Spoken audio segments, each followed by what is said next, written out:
గుడ్లగూబ చెప్పిన కథ. ఎవరైనా ఎంత సన్నిహితమైన వ్యక్తి అయినా ఈ 3 వస్తువులు ఎప్పటికీ ఎదుటవారి చేతిలో ఇవ్వకూడదు. స్నేహితులారా, ఈరోజు గుడ్లగూబ చెప్పిన కథ చాలా ఆసక్తికరంగా, జ్ఞానవంతంగా ఉంది. ఈ 3 వస్తువులు ఏమిటో తెలుసుకుందాం. ఈ కథలోని సమాచారం జీవితంలో ప్రేరణనిచ్చే అమూల్యమైన పాఠాలతో నిండి ఉంది.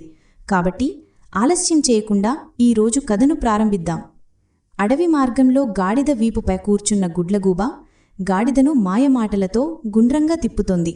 గుడ్లగూబ ఉద్దేశం గాడిదకు దారి చూపడం కాదు, దానిని మూర్ఖం చేసి సవారీ చేయడం.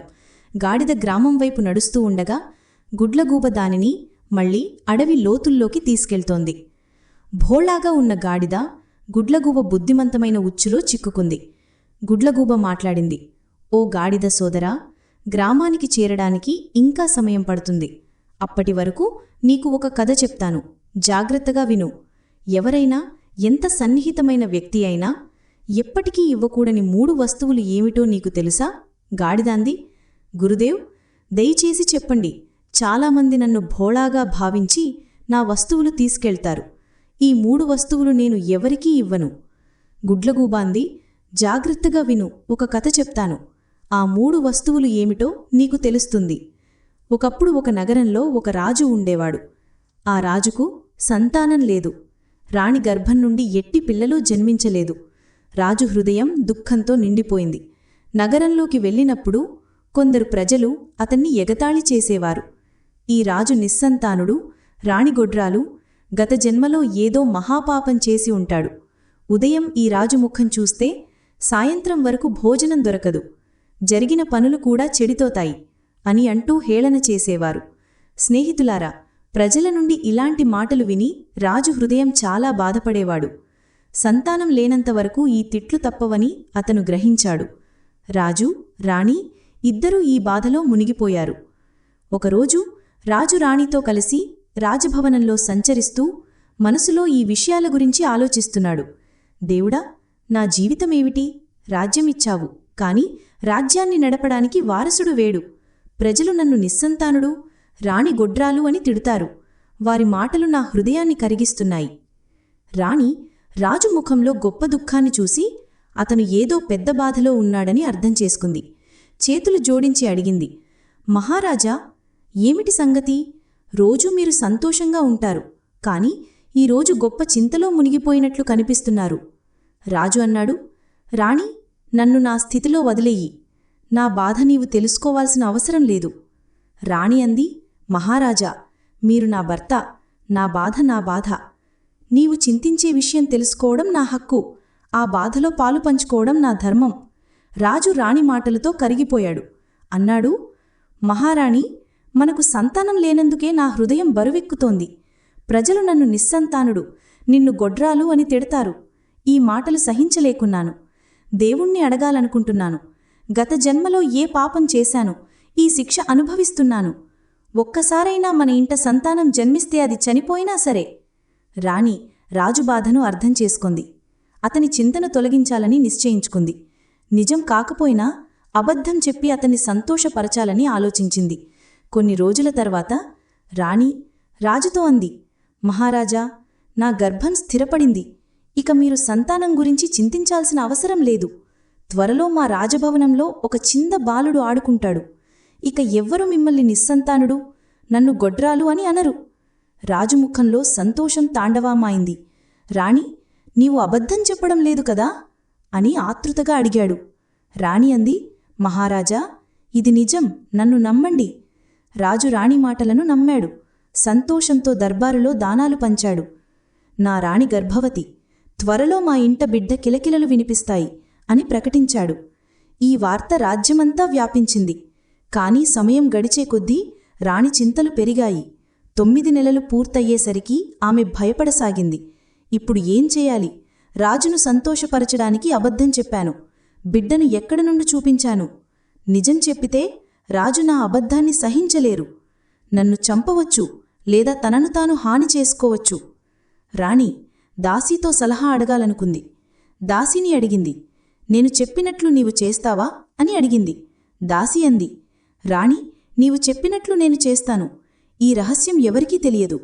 రాణి ఆదేశంతో దాసీ రాజు వద్దకు వెళ్ళి అంది, మహారాజా, అభినందనలు! రాణి ఒక అందమైన కుమారుడికి జన్మనిచ్చింది. స్నేహితులారా, అక్కడ కుమారుడు లేడు. రాజును సంతోషపరచడానికి ఈ అబద్ధం చెప్పబడింది. రాజు సంతోషంతో ఉబ్బితబిబ్బయ్యాడు. దర్బారులో ఈ వార్త ప్రకటించాడు. రాజు తన కుమారుణ్ణి చూడాలని ఆతృతగా వడ్డాడు. రాణి పండితుణ్ణి డబ్బు ఇచ్చి పిలిపించి, మహారాజా, ఈ సమయంలో కుమారుణ్ణి చూస్తే పెద్ద దోషం వస్తుంది, బిడ్డ ప్రాణాలు ప్రమాదంలో పడవచ్చు. కుమారుడు పెద్దవాడై వివాహానికి సిద్ధమైనప్పుడు చూడవచ్చు అని చెప్పమని ఆదేశించింది. రాజు పండితుని మాటలు విని సంతృప్తి చెందాడు. సరే, సంతానం వచ్చింది కదా, ఎప్పటికైనా చూడగలను అని దానాలు చేశాడు. స్నేహితులారా, రాణి రాజభవనంలో కూర్చుని ఒంటరిగా ఏడ్చింది. నేను మహారాజుకు అబద్ధ సంతోషమిచ్చి మంచి పని చెయ్యలేదు. కుమారుడి వివాహం వరకు నేను బతికి ఉంటాను, ఆ తర్వాత ఏమవుతుంది అని ఆలోచిస్తూ బాధపడింది. దాసీ ఓదార్చింది, రాణి, భయపడకండి. కుమారుడు యవనస్తుడయ్యే వరకు ఓపిక పట్టండి. భగవంతుడు ఏదో ఒక మార్గం చూపిస్తాడు. సమయం గడిచింది. 20 సంవత్సరాలు గడిచిపోయాయి. రాజు, మా రాజకుమారుడు వివాహానికి సిద్ధమయ్యాడు అని చాటింపు వేయించాడు. రాజులు, మహారాజుల నుండి సంబంధాలు వచ్చాయి. నాయీలు, పండితులు రాజుతో మాట్లాడారు. మహారాజా, మీ రాజకుమారుడిని చూపించండి. మా రాజకుమారిని మీ కుమారుడితో వివాహం చెయ్యాలనుకుంటున్నాము. రాజు రాణి గదిలోకి వెళ్ళి అన్నాడు, ప్రియా, మన కుమారుడి వివాహ సంబంధాలు వచ్చాయి. నీ అనుమతి ఉంటే వివాహానికి సమ్మతిస్తాను. నాయీలు, పండితులు మన రాజకుమారుడిని చూడాలనుకుంటున్నారు. నాకు చూపించలేకపోతే వారికైనా చూపించు. రాణి గుండె ఝల్లుమంది. కుమారుడు లేడు కదా? మళ్లీ అబద్ధం చెప్పింది. మహారాజా, మీ మాట సరైనదే. సంబంధం కోసం వచ్చిన వారికి కుమారుడిని చూపించాలి. కాని ఒక పెద్ద విషయం ఉంది. మన కుల పురోహితుడు చెప్పాడు, ఇప్పుడు కుమారుడిని చూపిస్తే పెద్ద నష్టం జరుగుతుంది. అతని ప్రాణాలు కూడా పోవచ్చు. వివాహం చెయ్యాలనుకున్నవారు పెళ్లి మండపంలోనే కుమారుడిని చూడగలరు. రాజు సంబంధం కోసం వచ్చిన వారితో అన్నాడు, సోదరులారా, క్షమించండి. కుమారుడిని చూడకుండానే సంబంధం ఖాయం చెయ్యాలనుకుంటే మేము సిద్ధం. పెళ్లి మండపంలోనే అతను కనిపిస్తాడు. చాలామంది వెనక్కి వెళ్ళిపోయారు. కాని ఒక రాజు కుమారుడిని చూడకుండానే తన కుమార్తె సంబంధాన్ని మన కుమారుడితో ఖాయం చేశాడు. సరే, మండపంలో చూస్తాం అని అన్నాడు. రాజు రాణితో అన్నాడు, ఒక రాజు తన కుమార్తె సంబంధాన్ని మన కుమారుడితో ఖాయం చేశాడు. వివాహ తేదీ నిర్ణయించబడింది. ఘనంగా వివాహం జరిపిద్దాం. రాణి ఏమీ సమాధానం చెప్పలేక, సరే, ఏర్పాట్లు చేయండి అని అంది.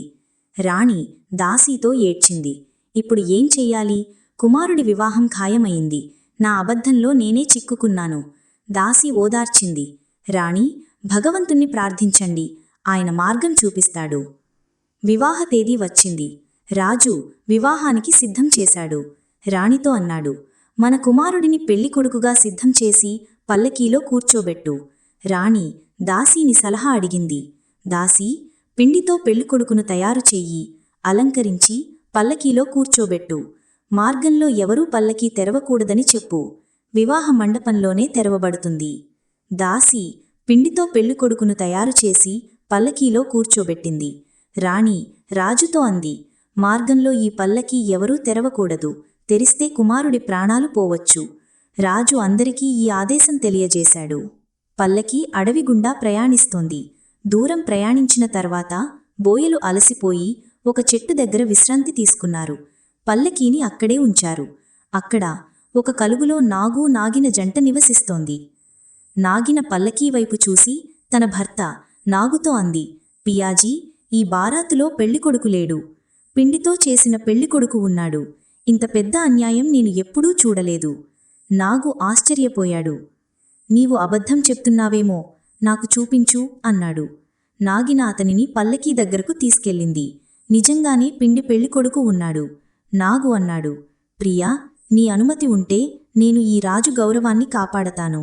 పిండి పెళ్లికొడుకు స్థానంలో రాజకుమారుడిగా రూపం మార్చుకుని వివాహ మండపం వరకు బారాత్ శోభను పెంచుతాను. నాగిన భయపడింది. మీరు ఆ రాజకుమార్తె ప్రేమలో పడి నన్ను మరచిపోతారేమో అని అంది. నాగు ఓదార్చాడు. నీవు నాపై నమ్మకముంచు. నేను నాగవంశీయుడని. నీతో అబద్ధం చెప్పను. వివాహం తర్వాత తిరిగి నీ వద్దకు వస్తాను. నాగిన అనుమతిచ్చింది. నాగు పల్లకీలోకి వెళ్లి పిండి పెళ్లికొడుకులో సమైక్యమై అందమైన రాజకుమారుడిగా రూపం మార్చుకున్నాడు. నాగిన దుఃఖపడింది. మీరు నన్ను మోసం చేస్తారేమో అని అంది. నాగు ఒప్పించాడు. నీపై నమ్మకముంచు. నేను తిరిగి వస్తాను. నాగిన అనుమతించింది. నాగు మళ్లీ రాజకుమారుడిగా రూపం మార్చుకుని పల్లకీలో కూర్చున్నాడు. రాణి గుడిలోకి వెళ్లి భగవంతుణ్ణి ప్రార్థించింది. ప్రభూ, నా గౌరవాన్ని కాపాడు. నా భర్తను సంతోషపెట్టడానికి అబద్ధం చెప్పాను. ఈ విషయం ఇంత దూరం వస్తుందని తెలియదు. నన్ను రక్షించు. రాత్రంతా ఏడుస్తూ గడిపింది. రాజకుమారుడు కోడలితో రాజభవనం చేరుకున్నాడు. దాసి కుమారుడిని చూసి ఆశ్చర్యపోయింది.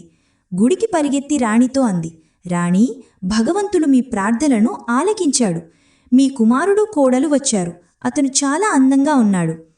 రాణి ఆనంద బాష్పాలతో భగవంతుడికి కృతజ్ఞతలు చెప్పింది.